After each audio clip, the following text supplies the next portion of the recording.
Hey, what's up, lightboltjoe here. Today we're going to discuss the 2016 action thriller psychological horror film 10 Cloverfield Lane, starring John Goodman, John Gallagher Jr., Mary Elizabeth Winstead's in this. Bradley Cooper is the voice of Ben, who is her husband. We just get him on a cell phone at one point. That's it. This is hour 46 minutes long. Follow-up, kind of, shared universe follow-up, kind of Cloverfield. And so 10 Cloverfield Lane is the address that this bunker happens to be in that John Goodman made, that Emmett helped build, to which Mary Elizabeth Winstead had wound up. So she's in a car accident. She's then taken to this bunker. And during why she was taken to the bunker is John Goodman's character, Howard, is the one who inadvertently sideswiped her, causing her accident. So he kind of felt bad, but he also knew the world was ending. So he wanted to drag her with him to prevent, his guilt. He felt bad. He caused her accident. So he's just going to bring her to the bunker, help medicate her, get her back functioning, and, keep her safe, because the air around is toxic now. So there was some kind of red light. There was some kind of explosion. Air is bad. And Winifred and Howard, Winifred and, what are the pigs' names? I don't remember. The two pigs that he has right outside the main door of the bunker are shown to be, gross and unalived, and skin is boiled and eaten and stuff because of this toxic air, right? But where does this come from? Is it from a country? Is it from outside the country? Howard works with satellites, so he's been monitoring satellites, and he knew that something big was happening, but he didn't know when. So then now this is the big when and what's happening thing. But this isn't your average survival bunker. There's secrets to be held. Why is there a help thing written on one of the ventilation windows with a bloody earring that is from a girl that Howard claims is his daughter Megan via picture? But Emmett confirms, no, it's this girl Brittany. She went missing 2 years ago. So why did Howard kidnap and kill Brittany and dispose of her body in the barrel of acid he has in the basement, which he then uses for Emmett?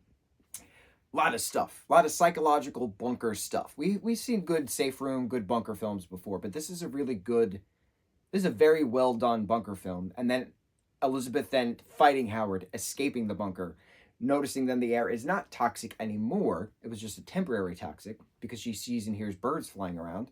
And then what happens when then this random alien ship comes around, depositing this dog worm creature to investigate the then explosion from the bunker.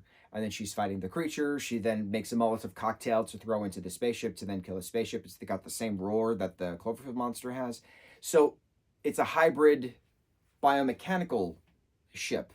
So the Cloverfield monster then is then confirmed to be from not Earth, that it is an extraterrestrial. But why are they here? Why is that species here? Was the Cloverfield monster attacking New York just the feeling around type of thing, and then the patrol ships came after those moments? That's the theory then. What's really cool about this film is that this film, the original script, had absolutely nothing to do with Cloverfield. It was just another bunker film. And then by the time Bad Robot, J.J. Abrams' company, got the script, they wanted to incorporate it into the Cloverfield universe, and that's where the ending came from. So the first 2/3 of the film was original, had nothing to do with Cloverfield, and then the third act had to do with tying it into the Cloverfield universe. So then Cloverfield Paradox, which is a Netflix shared universe film, brings into more details of the company, the satellite company that, is being used, which is a parent company, which also owns the slushy company that Rob Hawkins was going to go to Japan to be the vice president of.